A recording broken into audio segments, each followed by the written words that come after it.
Vamos entonces a continuar con la reflexión que hemos estado teniendo estos días. Ya el día de hoy concluimos con este tema que hemos estado compartiendo, que yo espero que haya sido de ánimo, de aliento para cada uno de nosotros, que nos haya animado de pronto a desafiar ese temor, quizá a veces esa parálisis que nosotros sentimos a la hora de hablar con otras personas acerca de nuestra fe en el Señor Jesucristo. He querido hacerlo como lo más sencillo posible. Obviamente hay muchas cosas sobre este tema que podríamos tratar, pero quizá las poquitas cosas que hemos estado compartiendo ha sido especialmente con ese ánimo, que nosotros podamos animarnos a compartir con otras personas acerca del Señor Jesucristo, eso que nosotros hemos creído, eso que nosotros hemos por la fe hemos entendido y hemos recibido en nuestros corazones y que hemos retenido fuertemente en nuestras vidas, que también nosotros podamos hablar de esas cosas con otras personas. Yo empezaba hoy el tiempo de nuestro culto con el Salmo 119, ¿cierto? Especialmente el versículo 46. Algo que me gusta mucho del Salmo 119 no solamente es el hecho de que el salmista constantemente está meditando en la palabra del Señor, encontrando en la palabra del Señor su ánimo, su aliento, su fortaleza, su gozo, sabiduría, sino que él constantemente toma como esta determinación personal. Yo voy a hablar de las maravillas de Dios, yo voy a hablar de ellas con otras personas. Y por ejemplo, en el versículo 46 que veíamos, hablaré de tus testimonios delante de los reyes y no me avergonzaré, ¿cierto? El salmista tenía claro esto en su corazón. Y una de las ideas que yo puedo apreciar en el Salmo es como esa ilustración, esa imagen de cuando nosotros tenemos una copa.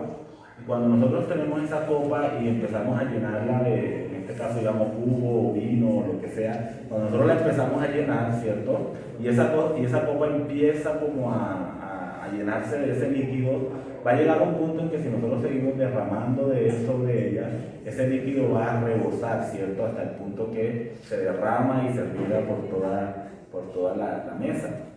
Y algo así yo creo que es parecido con nuestra relación con el Señor, con nuestra relación con la palabra de Dios.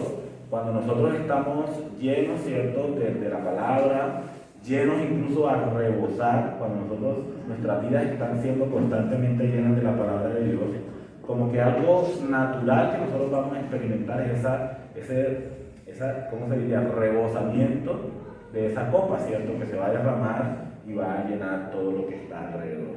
Entonces, creo que esa es quizá una de las formas en las que yo animaría a que nosotros podamos experimentar y ver esto de lo cual nosotros estamos hablando. Que si mi vida está llena de la palabra de Dios, mi vida va a rebosar de esa palabra y voy a poder estar compartiendo constantemente y diariamente con otras personas acerca del Dios en el cual yo he creído. Yo quisiera que volvamos a Hechos capítulo 3, los versículos 11 en adelante. Ya lo hemos leído en varias oportunidades, pero una vez más vamos a leerlo porque vamos a basar nuestra reflexión en lo que encontramos aquí en este pasaje. Vamos a leerlo, luego vamos a hacer un rápido repaso de las cosas que hemos hablado y continuamos con lo que tenemos para el día de hoy. Hechos capítulo 3, versículo 11 nos dice de la siguiente manera: y teniendo asidos a Pedro y a Juan el cojo que había sido sanado, todo el pueblo atónito concurrió a ellos al pórtico que se llama de Salomón. Viendo esto, Pedro respondió al pueblo: varones israelitas, ¿por qué os maravilláis de esto? ¿O por qué ponéis los ojos en nosotros, como por si nuestro poder o piedad hubiésemos hecho andar a este? El Dios de Abraham, de Isaac y de Jacob, el Dios de nuestros padres, ha glorificado a su Hijo Jesús, a quien vosotros entregasteis y negasteis delante de Pilato, cuando éste había resuelto ponerle en libertad. Mas vosotros negasteis al santo y al justo, y pedisteis que se os diese un homicida. Y matasteis al autor de la vida, a quien Dios ha resucitado de los muertos, de lo cual nosotros somos testigos. Y por la fe en su nombre, a este que vosotros veis y conocéis, le ha confirmado su nombre, y la fe que es por él ha dado a esta completa sanidad en presencia de todos vosotros. Mas ahora, hermanos, sé que por ignorancia lo habéis hecho, como también vuestros gobernantes, pero Dios ha cumplido así lo que había antes anunciado por boca de todos sus profetas, que Jesucristo había de padecer.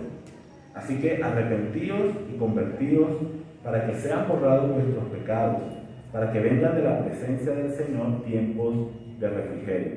Y Él envíe a Jesucristo, que os fue antes anunciado, a quien de cierto es necesario que el cielo reciba hasta los tiempos de la restauración de todas las cosas, de que habló Dios por boca de sus santos profetas que han sido desde tiempo antiguo. Porque Moisés dijo a los padres: el Señor vuestro Dios os levantará profeta de entre vuestros hermanos, como a mí. A él oiréis en todas las cosas que os hablen. Y toda alma que no oiga a aquel profeta será desarraigada del pueblo.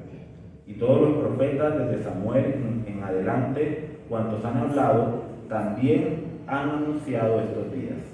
Vosotros sois los hijos de los profetas y del pacto que Dios hizo con nuestros padres, diciendo a Abraham: en tu simiente serán benditas todas las familias de la tierra.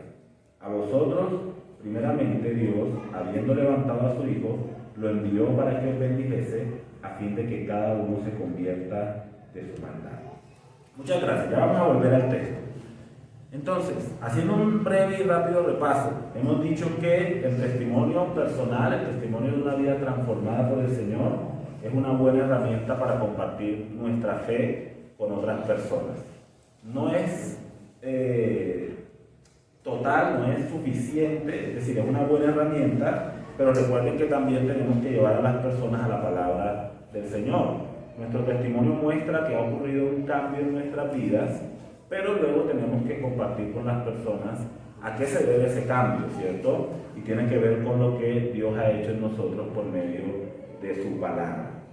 También hablábamos un poco acerca de qué necesitamos nosotros para compartir nuestra fe con otras personas.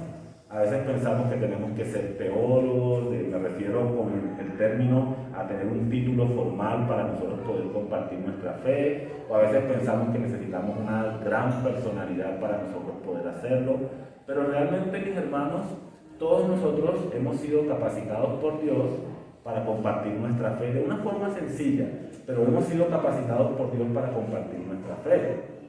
Tenemos el Espíritu de Dios en nuestros corazones y tenemos el mensaje del Evangelio, que es el mensaje que todos nosotros hemos creído.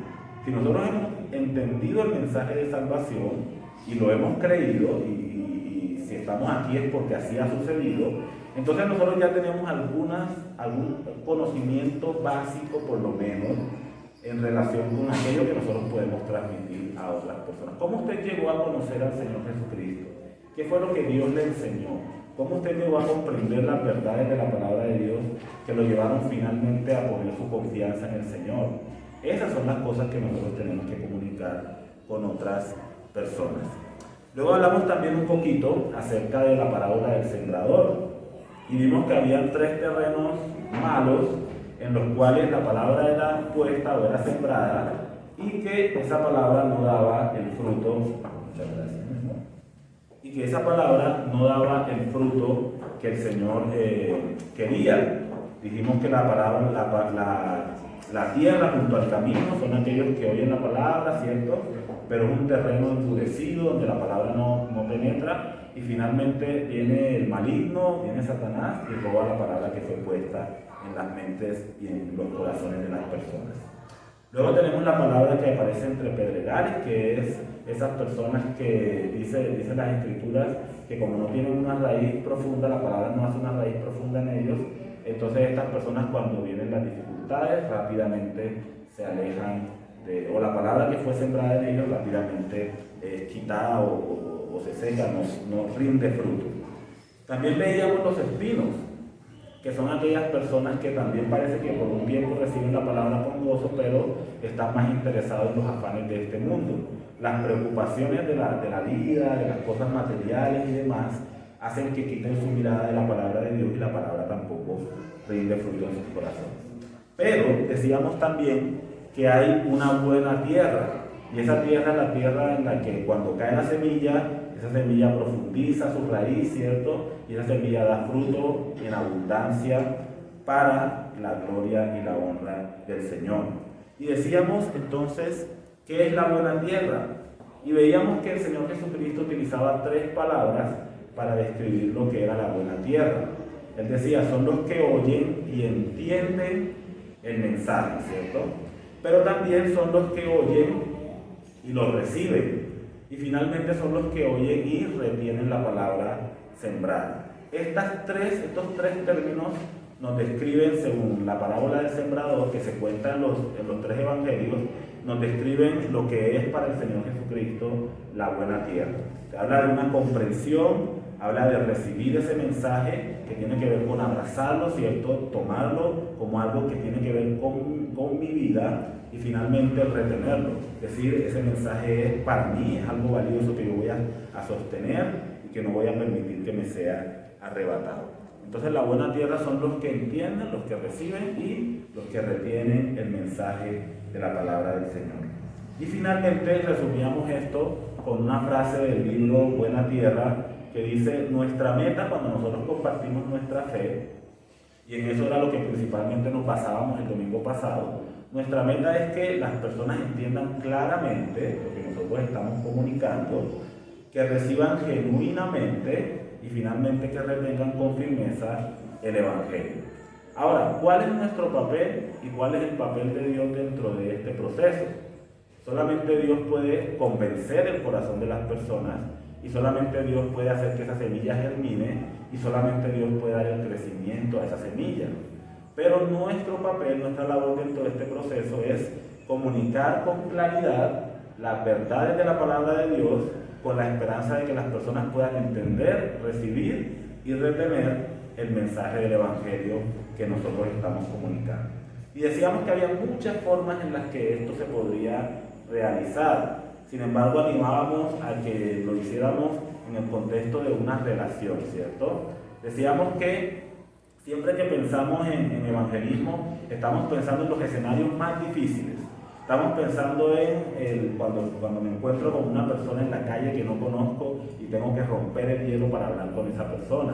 Y claro, ese escenario también es un escenario en el cual nosotros podemos compartir nuestra fe. Y si el Señor nos guía, nos impulsa, que nosotros lo hagamos, debemos hacerlo con fidelidad. Sin embargo, siempre pensamos en los extremos. Pero saben, nosotros tenemos muchas oportunidades para compartir el Evangelio en contextos en los cuales ya hay un terreno abonado para hacerlo. Tenemos la oportunidad de compartirlos en el seno de nuestras familias, si es que todavía algunos de nuestros familiares no son creyentes. Tenemos la oportunidad de hacerlo con amigos, tenemos la oportunidad de hacerlo con compañeros de trabajo, tenemos la oportunidad de hacerlo con personas con las cuales tenemos una relación y a las cuales podemos, no solo porque nos conocen y pueden ver nuestro testimonio, sino porque esa relación nos permite con confianza comunicar con ellos el mensaje de la palabra del Señor. Entonces no quiero desanimarlos a que el Señor nos da esas oportunidades de hacerlo en esos otros contextos, lo hagamos. No quiero desanimarlos en ese sentido, sino quiero animarlos a que aprovechemos la mayoría de las oportunidades que tenemos, que son esas oportunidades, para que nosotros así de esta forma podamos abrir nuestros labios y compartir nuestra fe con otras personas. A veces es fácil hablar de muchísimos temas, hermanos, que no tienen que ver con cosas eternas, que no tienen que ver con la palabra del Señor. Y a veces pasamos horas y horas y horas con personas a las que amamos, que nos aman, que nos conocen y a las cuales nosotros conocemos. Y pasamos horas y horas con esas personas hablando de diversidad de cosas. A veces, no digo que siempre, pero a veces cosas incluso que no edifican. ¿Por qué mejor no aprovechar esas oportunidades para sembrar la palabra del Señor en sus corazones mediante un testimonio que muestre la obra de Cristo en nosotros, pero también abriendo nuestros labios para expresar las verdades de la palabra del Señor? Y es así, mis hermanos, como llegamos a lo que quiero compartir con ustedes el día de hoy. Ahora, este no es un estudio minucioso y detallado acerca de este tema. Yo creo que es más bien como un recordatorio de esas verdades de la palabra de Dios que nosotros conocemos, que al haberlas creído hemos llegado a ser hijos de Dios, hemos llegado a ser creyentes, y que necesitamos quizá a veces refrescar un poco para tener en cuenta cuáles son esas cosas a las cuales nosotros debemos llevar a las personas a entender, ¿cierto? ¿Cuáles son esas verdades que las personas necesitan entender para tomar una decisión en cuanto a quién es el Señor Jesucristo y llegar a poder ser hijos de Dios? Ahora, mis hermanos, estas verdades nosotros las podemos encontrar en el texto que acabamos de leer en Hechos capítulo 3, versículos 11 en adelante. Y yo sé que mientras vayamos mirando cada una de ellas, yo quisiera que volviéramos al texto y miráramos la forma específica como en este caso el apóstol Pedro las presenta a las personas con las cuales él está hablando en ese momento. Recordamos que él está en el templo, acaban de sanar a un hombre cojo, las personas se reúnen para ver qué fue lo que pasó y Pedro utiliza esa oportunidad para presentar al Señor Jesucristo delante de estas personas. Entonces, vamos a ver cuál es la primera verdad que nosotros debemos ayudar a las personas a entender para que ellos puedan llegar a ser hijos de Dios. Lo primero, aquí, sí, eso. Bueno, la primera verdad es Dios, ¿cierto? ¿Quién es el Señor? Ahora, yo puse esa imagen ahí, me disculpan la imagen. Dios no es así, ¿cierto? Simplemente es una forma de mostrar, recrear. Sí, es simplemente una imagen, ¿cierto? Olviden de hecho la imagen. Dios es luz y por eso quise que se viera algo iluminado. Pero no tenemos el permiso para representar a Dios de ninguna manera, ¿cierto? Porque no lo hemos visto con nuestros ojos. Bien, pregunta. ¿Habla Pedro acerca de la verdad de Dios en el mensaje que él está compartiendo con las personas allí en Jerusalén? ¿Habla Pedro acerca de esta verdad? ¿En qué versículo lo encontramos? ¿Alguien me puede decir en qué versículo encontramos a Pedro hablando acerca de Dios?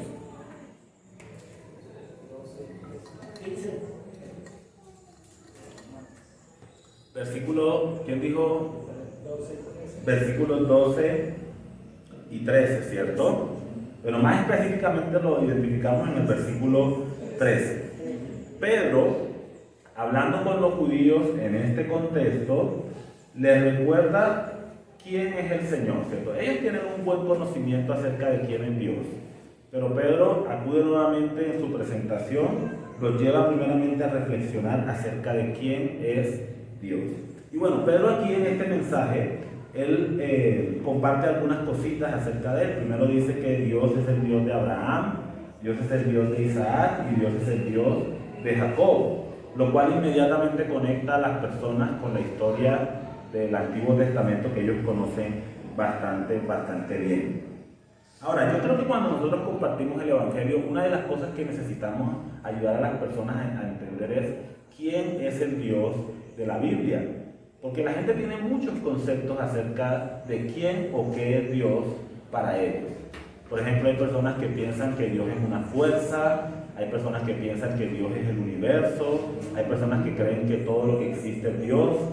Yo tuve la oportunidad de compartir con una compañera de trabajo en una ocasión y ella pensaba que Dios, decía Dios entre comillas, para ella era todo el universo. Entonces ella decía que el universo se confabule en tu favor, o como que el universo te bendiga, o algo así por el estilo. Entonces, mis hermanos, parte de lo primero en lo cual nosotros debemos enfocarnos es en ayudar a las personas a tener una buena comprensión acerca de quién es el Dios de la Biblia. Ahora bien, yo voy a citar aquí en la presentación solamente algunos de los atributos de Dios que yo creo que son importantes que nosotros enfaticemos, pero de ninguna manera estos son todos los atributos divinos que nosotros encontramos en la palabra. Conocemos a nuestro Dios como un Dios creador. Él es el que hizo los cielos y la tierra, el mar y todas las cosas que en ellos hay, y de hecho es el Dios que nos ha formado y nos ha creado a nosotros los seres humanos. También sabemos por la palabra de Dios que nuestro Dios es un Dios eterno, es decir, un Dios que siempre ha existido y siempre existirá. Sabemos que nuestro Dios es un Dios santo. ¿Qué significa que Dios es un Dios santo? Significa que Él es un Dios limpio, sin pecado. Ahí aparece inmediatamente otro concepto que ya vamos a ver en un momento, que es el concepto de pecado. Creemos en un Dios que es santo, un Dios que es puro, que es limpio, que no hace nada indebido, que ama la justicia, que la perfección está con Él. Nosotros conocemos a un Dios, el Dios de la palabra, que es un Dios de amor. Y yo les decía la semana pasada, pensando un poco en esta característica del amor de Dios. Saben, hermanos, hay tantas personas que tienen la idea o la comprensión acerca de Dios, pero que piensan que Dios es alguien cruel o indiferente. Y nosotros tenemos la oportunidad de ayudar a estas personas a entender que Dios es un Dios que nos ama con un amor infinito.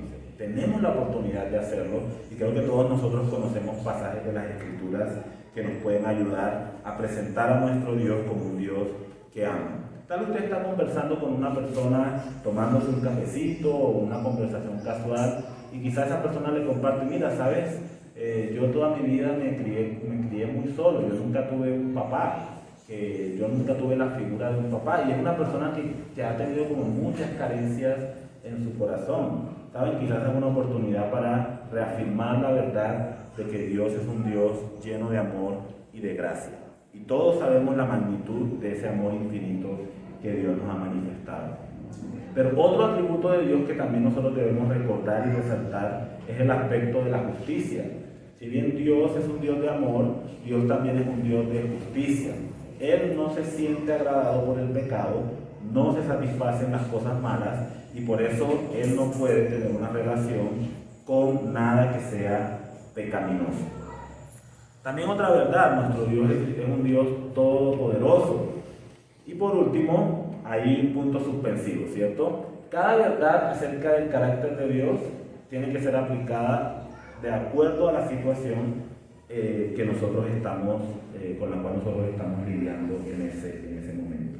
Otra vez, el apóstol Pedro, que está predicando en esta ocasión, está trayendo a la memoria, mediante la reflexión, el Dios de Abraham, el Dios de Isaac y el Dios de Jacob. Está trayendo a la memoria de su pueblo la fidelidad, el amor, la gracia, el poder de Dios. Cada una de esas verdades acerca de Dios que ellos conocían bastante bien, porque es un pueblo bastante familiarizado con las Escrituras. Pero no solamente encontramos la verdad acerca de Dios, sino que también encontramos la verdad acerca del hombre. Y yo quisiera preguntarles, ¿listo? Ustedes me van a ayudar aquí. ¿En qué parte de este discurso del apóstol Pedro se nos da a entender que Pedro tiene un claro concepto acerca de lo que es el ser humano y que en su discurso quizá no lo presenta punto a punto, el hombre esto y lo otro, sino que se puede apreciar en las palabras que Pedro está compartiendo ese claro concepto acerca de quién es el hombre? ¿Alguna idea? ¿Algún versículo que podamos? 14 y 15. ¿Por qué, hermana Fabiola? ¿Cómo lo ve ahí? Pues aquí como implícitamente está lo que hace el hombre. Correcto. Dice: mas a vosotros llegáis es el santo de Dios, el hombre que es el que Jesucristo. Y aquí dice pues lo que hicieron, las actitudes que tomaron con Jesús. Correcto. Gracias, hermana Fabiola. Efectivamente, ahí se puede ver el concepto de Pedro en relación con la condición humana, ¿cierto? Con la condición que nosotros los seres humanos tenemos como pecadores. Ahora, obviamente, digamos así, la verdad bíblica acerca del hombre es mucho más amplia. Nosotros necesitamos entenderla y necesitamos conocerla también para poder compartirla con claridad. Y yo solamente otra vez voy a traer algunos aspectos que quiero resaltar en esta oportunidad y que quiero que nosotros recordemos y podamos repasar en este momento. Primero que todo, el hombre como imagen de Dios. El hombre es un ser creado en un estado perfecto, sin pecado, completamente puro, inocente y con capacidades que Dios le ha dado para que el hombre pueda desarrollar la tarea que Dios le había encomendado. Dios puso al hombre sobre la tierra para que el hombre señoreara y gobernara sobre la creación, para que la cuidara y para que la administrara. Y Dios lo hizo con una mente, lo hizo con una voluntad, lo hizo con emociones, en un estado perfecto. El hombre es un ser material, ¿cierto? Es hecho del polvo de la tierra, pero a la vez también el hombre es un ser espiritual, porque la palabra nos dice que Dios sopló en su nariz aliento de vida y el hombre llegó a ser un ser viviente. Y finalmente el hombre fue creado para tener una relación con Dios.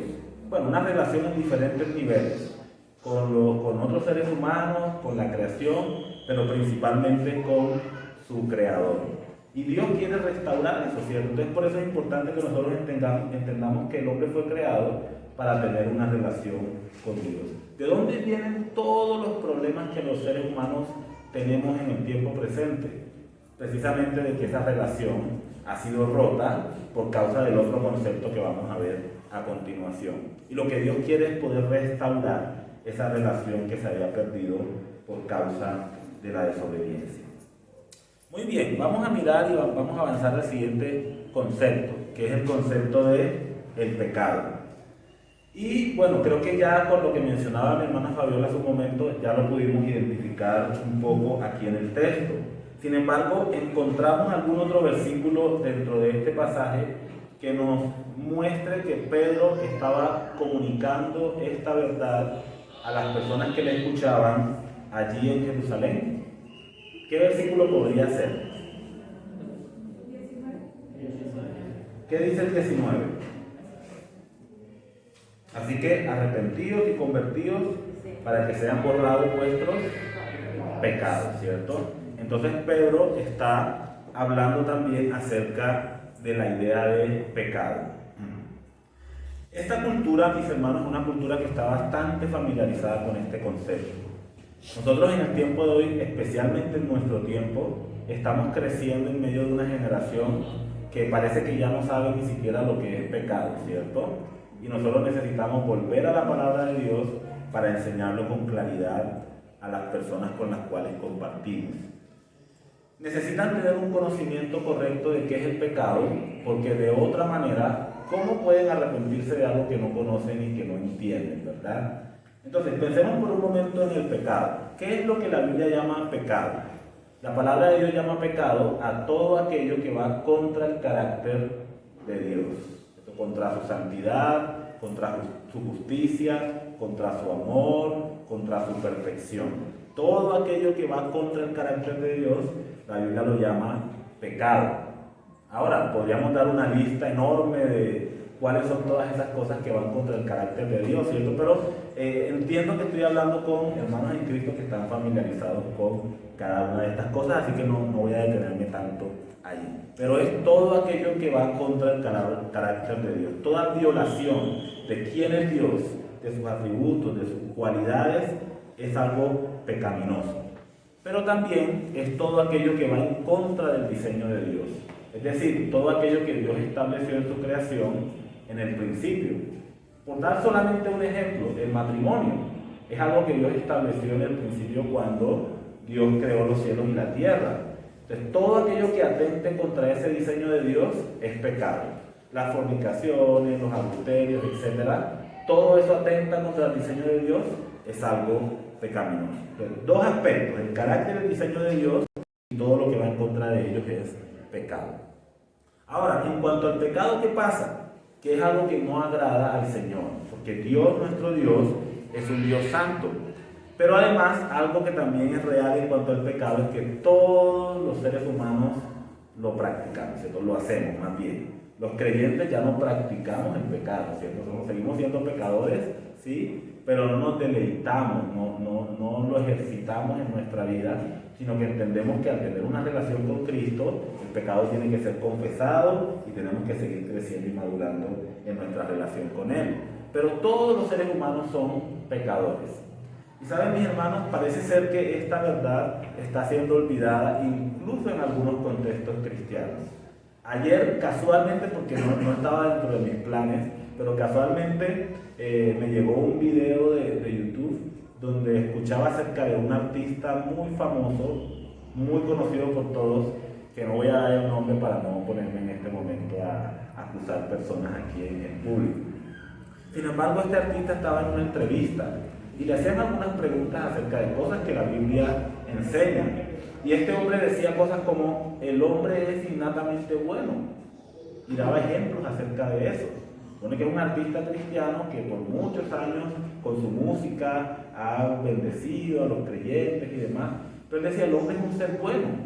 El hombre es alguien bueno, en lo más profundo de su corazón el hombre es un ser bueno. Yo no puedo ver que el hombre sea alguien malo. Y luego cuando hablaba acerca de la otra verdad, acerca del Señor Jesucristo, este hombre decía algo como que Cristo es todo y está en todos y ya todos somos Cristo. Yo decía, Dios mío, pero ¿cómo una persona que por mucho tiempo ha proclamado las verdades de la palabra de Dios termina expresando cosas semejantes a estas?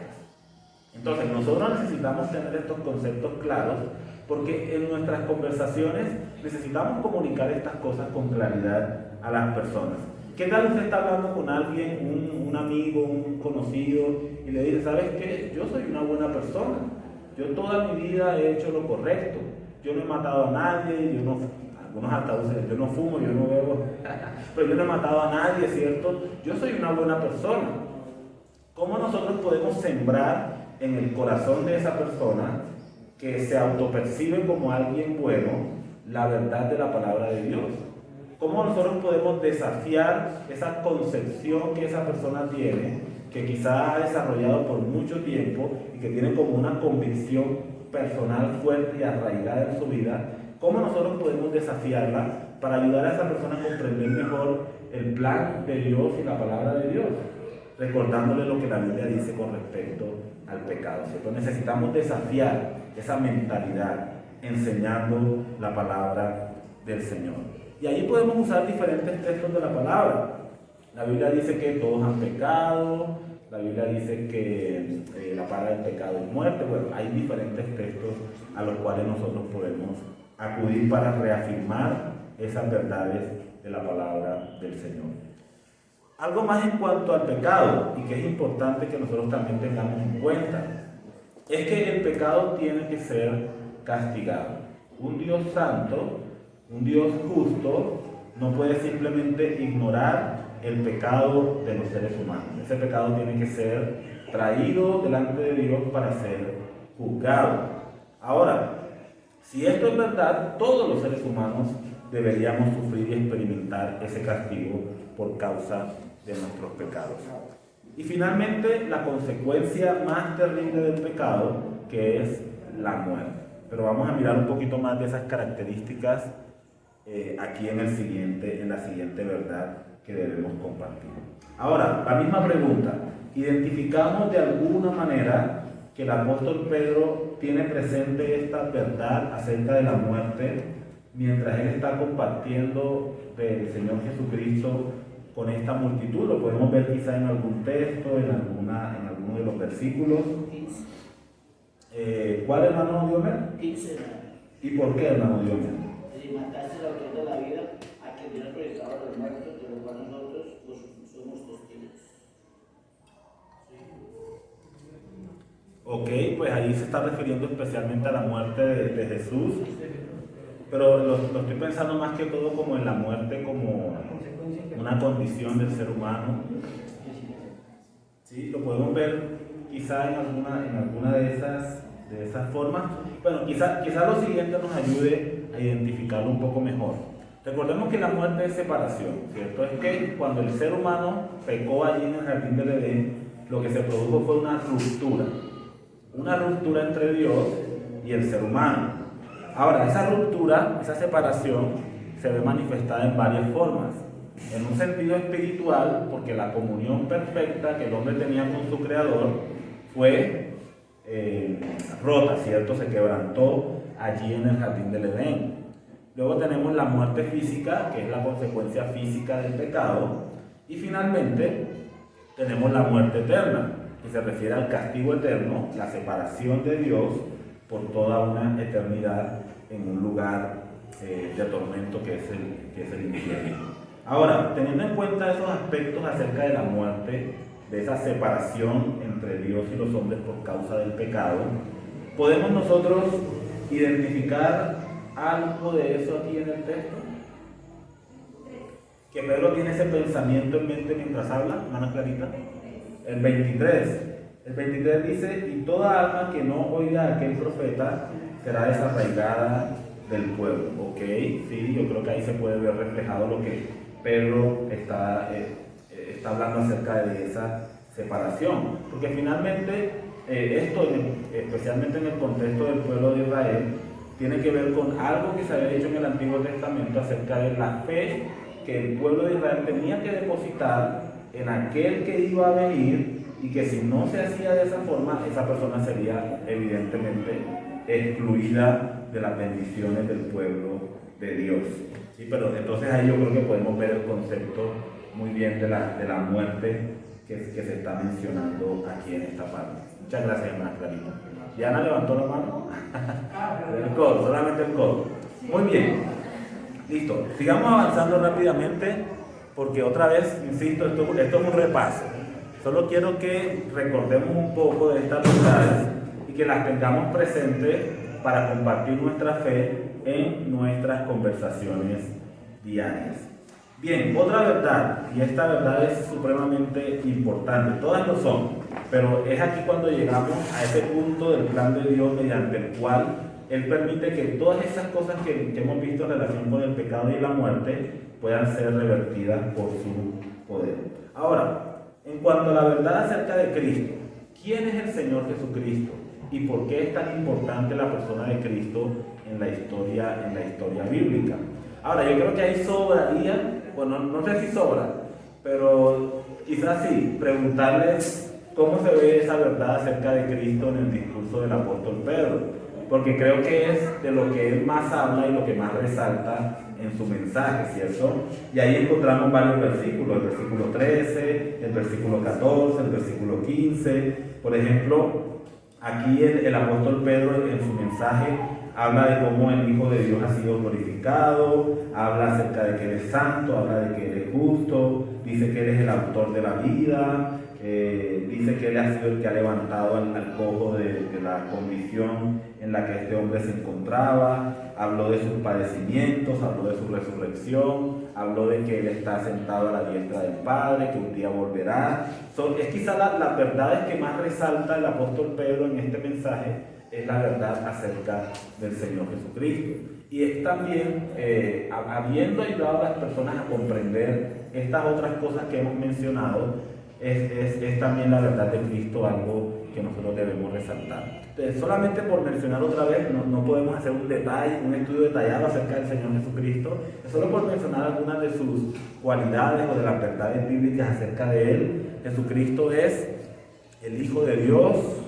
Él es el único hombre sin pecado, el único hombre que jamás hizo algo en contra del carácter de Dios y en contra del diseño de Dios.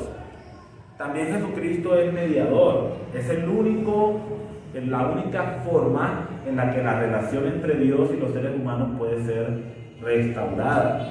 Cristo también es salvador, es el único que puede limpiar nuestros pecados, rescatarnos del pecado para que nosotros podamos volver a tener una amistad con nuestro Dios. Y de pronto me quedo corto en las menciones que hago aquí, pero otra vez, estamos haciendo solamente un pequeño y breve repaso.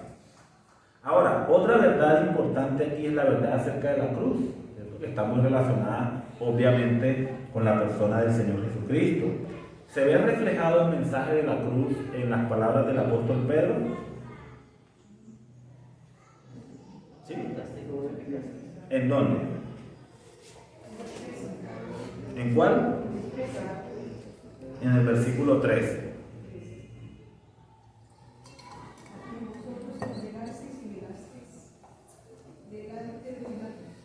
Correcto, negasteis delante de Pilato. ¿Qué cosas acerca de la muerte, de la cruz del Señor Jesucristo resalta Pedro aquí en este pasaje? Bueno, que fue entregado por manos humanas, nos habla de su santidad, nos habla de su justicia, nos dice que como el autor de la vida, que le dio vida a todos los seres humanos, finalmente entregó su vida por los seres humanos. Pero también nos lleva inmediatamente a la verdad acerca de la resurrección, ¿cierto? Él no se quedó allí en la tumba, sino que al tercer día resucitó de entre los muertos. Y hay algunas cositas que yo quisiera resaltar aquí acerca de esta verdad bíblica de la cruz de Cristo. Lo primero es que la cruz de Cristo refleja la justicia de Dios. Es decir, ese pecado que mencionábamos hace un momento, que no podía quedar sin castigo, ahora Dios toma cuenta de ese pecado, pero no lo hace en el resto de los seres humanos, sino que lo hace sobre su propio Hijo, que ha tomado la forma de un ser humano. Entonces, la justicia de Dios contra el pecado se refleja en la cruz del Señor Jesucristo. Pero también se refleja el amor de Dios por los pecadores.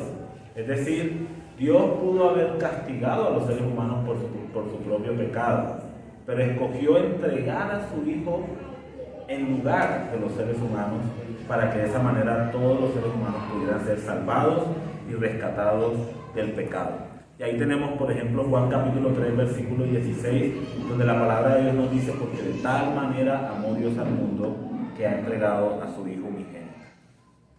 Otro de los aspectos de la cruz que es importante es un concepto que, y para esto necesitamos comprender un poco de lo que el Antiguo Testamento nos decía, y es el concepto de sustitución. Y en varias oportunidades lo hemos mencionado aquí en las enseñanzas que hemos tenido. Y la palabra de Dios lo presenta como, especialmente en el Nuevo Testamento, como que Cristo tomó nuestro lugar. Nosotros somos los pecadores que merecemos el castigo, pero Dios, otra vez, en lugar de cobrar ese castigo en nosotros, lo hizo sobre su propio Hijo, para que nosotros no tuviésemos que sufrir y experimentar el juicio eterno. Y otra verdad acerca de la cruz es que mediante eso Dios quita nuestros pecados para siempre. Bueno, y la verdad acerca de la resurrección que mencionaba hace un momento. Bueno, vamos a avanzar porque el tiempo nos está cobrando su tarifa rápidamente. Bien, estas son las últimas dos verdades, las que vamos a compartir a continuación. La verdad número 7 es la fe. Ahora, hemos hablado de Dios, hemos hablado de quién es el hombre, ¿cierto? Hemos hablado de el pecado como algo que está arraigado al ser humano.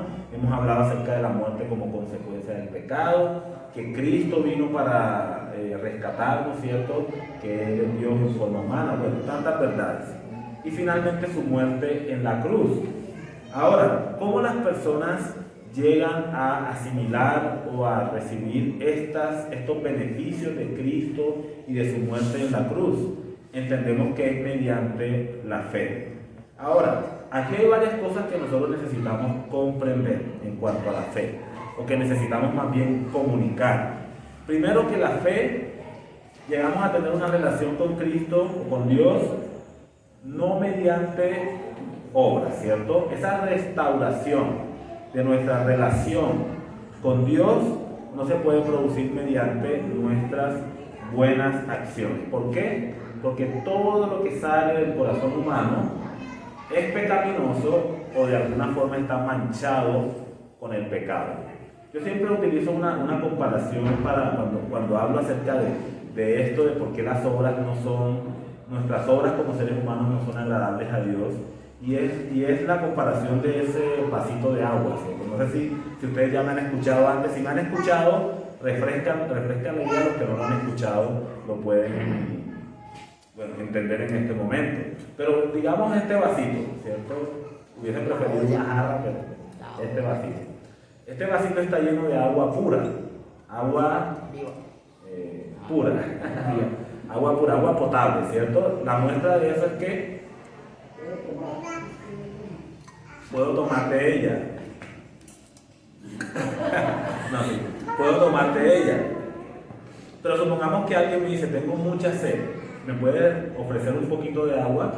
Yo tomo esta agua, ¿cierto? Que es agua pura, y se la ofrezco a esa persona en un vaso que acabo de sacar de la basura. Bueno, aquí nos vamos al extremo de este vino, que yo acabo de sacar de la basura, ¿cierto? Entonces yo tomo y le digo a la persona: mire, vea, es agua pura, ¿verdad? Y se la ofrezco. El agua sigue siendo agua pura, ¿verdad? No. Pues la que está casi.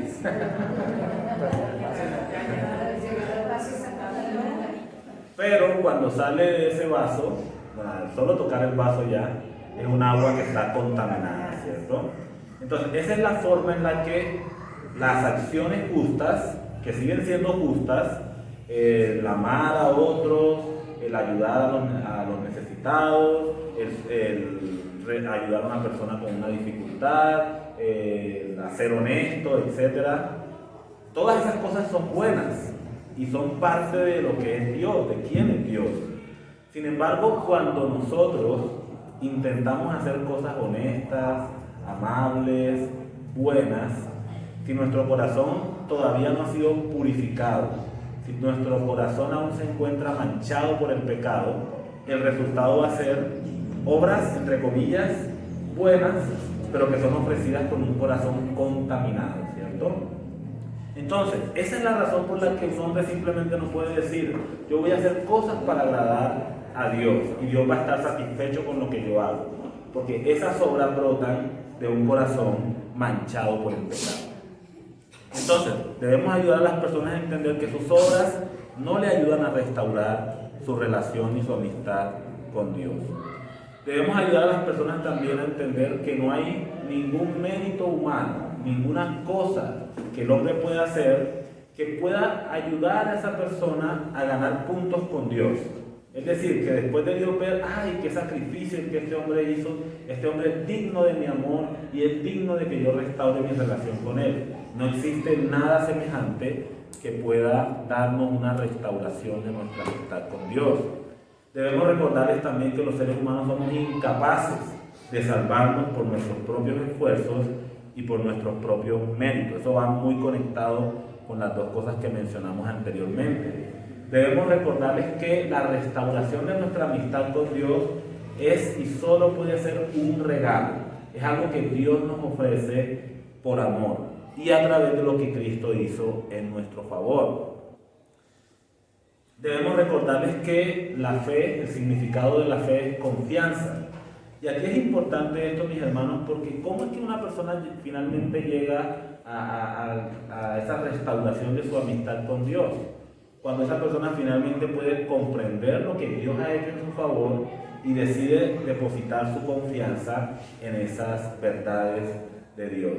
Decide depositar su confianza en que Cristo realmente es Dios en forma humana. Decide depositar su confianza en lo que la palabra dice acerca de quién es Él como ser humano, de que es un pecador, y decide reconocer que solamente a través de lo que Cristo ha hecho es que Él puede restaurar su amistad con Dios. Entonces es una confianza que también lo podemos expresar como una dependencia total y absoluta de lo que Dios ha hecho para rescatar a esa persona de su pecado.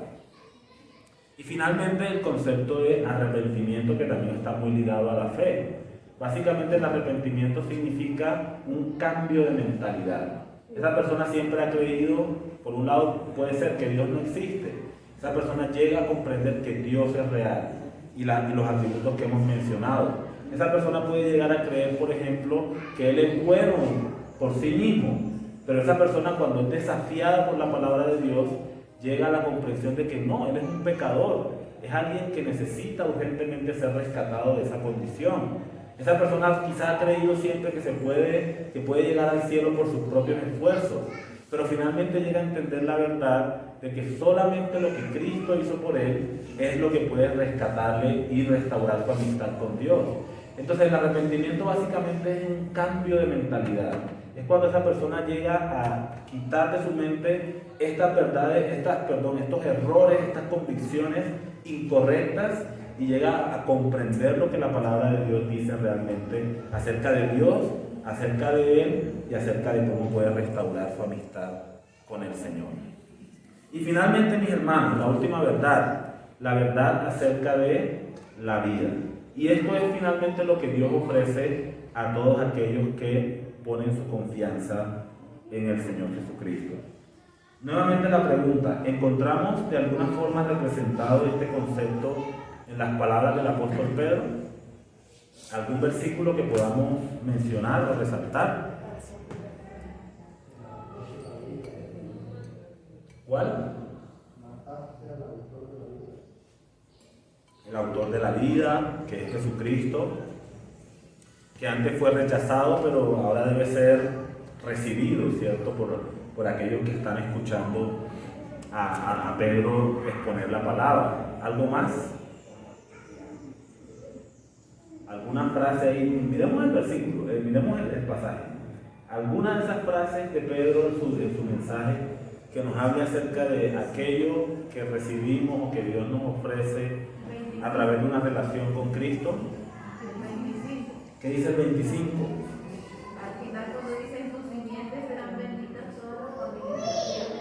Ok, bendición, ¿cierto? Que no es otra cosa, bueno, diciéndolo muy simplificadamente, que la restauración de todas las cosas al propósito original de Dios, empezando por nosotros como seres humanos, ¿cierto? Esa amistad con Dios que trae vida eterna a nuestros corazones. Por ejemplo, fíjense que el apóstol Pedro habla, se me está escapando aquí, donde dice que para que vengan de la presencia del Señor tiempos de refrigerio, ¿cierto? Versículo 21. La amistad con Dios que traerá tiempos de refrigerio al corazón de cada uno de estos creyentes. Creyentes que han sido oprimidos, judíos que han sido oprimidos por muchas generaciones. Ahora el Señor no vendría para echar a los romanos de Jerusalén, ¿cierto? Este tiempo de refrigerio viene para el corazón, para la relación de este pueblo con Dios, porque han estado distantes de Dios en sus corazones por causa de su pecado. Entonces la vida que Cristo... Sobre los tiempos de refrigerio. Gracias, hermano Eduardo. Sí, Señor. Entonces, ¿qué es esa vida? Primero que todo, una relación.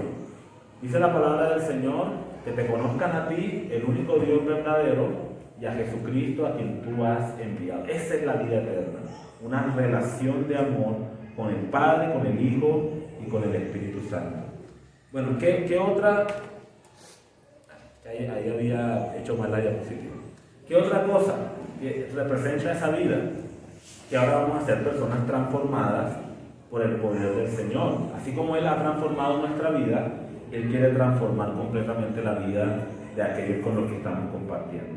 El Señor no nos hace simplemente mejores personas, sino que nos hace hombres y mujeres completamente nuevos por su poder a través de su palabra. Y finalmente, mis hermanos, esa vida tiene que ver con la seguridad eterna de una relación con Dios para siempre, en el cielo y finalmente en la eternidad, cuando el Señor venga por todos nosotros. Mis hermanos, 8 verdades que creo que todos conocíamos o conocemos, ¿cierto? Ahora, si alguien quizá dice, hay algunas de estas cosas que yo no he entendido muy bien hasta ahora, bueno, es tiempo de que nos sentemos a tomar cafecito, un chocolatico o una empanadita y hablemos de estas cosas a la luz de la palabra del Señor, que quizá alguno necesita una comprensión más cercana de estas verdades. Pero saben, hermanos, otra vez yo insisto en que yo creo que todos y cada uno de nosotros que hemos creído en Jesucristo hemos llegado a comprender estas verdades de la palabra del Señor. Y es eso precisamente a lo que yo quiero animarnos a que nosotros vayamos a las personas que tenemos a nuestro alrededor y les compartamos. Ahora, yo sé que quizá alguno de nosotros puede decir, bueno, pero es que yo en todo caso no siento que tenga las palabras tan claras, de pronto yo puedo acercarme a una persona, puedo hablar con ella, puedo dar esos primeros pasos de pronto de compartir mi fe con esa persona, pero siento que me limito hasta cierto punto. Pero ahí es precisamente donde tenemos la bendición de la iglesia del Señor Jesucristo. Porque en la iglesia del Señor Jesucristo, Dios ha dado diferentes dones, diferentes capacidades a los creyentes, y es ahí donde nosotros podemos apoyarnos en un hermano, que nosotros reconozcamos que tiene esas capacidades y decir, no mandar al hermano a predicar por nosotros, ¿cierto? Sino decirle, hermano, mire, apóyeme. He estado hablando con esta persona acerca de mi fe. Esta persona está interesada, quiere escuchar, quiere aprender un poco más. ¿Por qué no nos reunimos con esa persona y usted me ayuda de pronto a aclarar algunas dudas o cosas que esta persona tiene? Y yo creo que de esa manera, como iglesia, estaremos como en función de ese propósito de compartir con otras personas y de ser luz en este mundo en el que el Señor nos ha puesto. No nos limitemos, ¿cierto? No nos limitemos. Si quizás no tenemos toda la elocuencia y la capacidad para hacerlo, recordemos que hay miembros del cuerpo de Cristo a los que el Señor ha capacitado para apoyarnos en ese aspecto. Y finalmente quiero terminar con este versículo que el apóstol Pedro cita un capítulo después allí en Hechos 4:20. Después de esta predicación, los líderes religiosos toman a Pedro, a Juan, los llevan a la prisión, ¿cierto? Al concilio, se reúnen los del concilio a presionar a Pedro y a Juan para que dejen de compartir a Jesús en medio del pueblo. Y Pedro y Juan responden, yo creo, llenos del Espíritu y llenos de valentía, las palabras que encontramos aquí. Ellos le dicen a estas personas, porque no podemos dejar de decir lo que hemos visto y oído. No podemos dejar de hablar acerca de Jesús con las personas, porque este mensaje ha impactado nuestras vidas. El Señor nos lo ha encomendado y ahora nosotros tenemos el privilegio y la responsabilidad de compartirlo con otros. Y si queremos verlo de otra forma, tomemos la ilustración del principio. Si nuestro corazón está rebosante de nuestra relación con Cristo, de la palabra de Dios, es imposible, mis hermanos, que nosotros no abramos nuestros labios para hablar de Jesús con las personas que tenemos a nuestro alrededor. Que el Señor les bendiga y espero que haya sido de ánimo y de aliento para todos nosotros.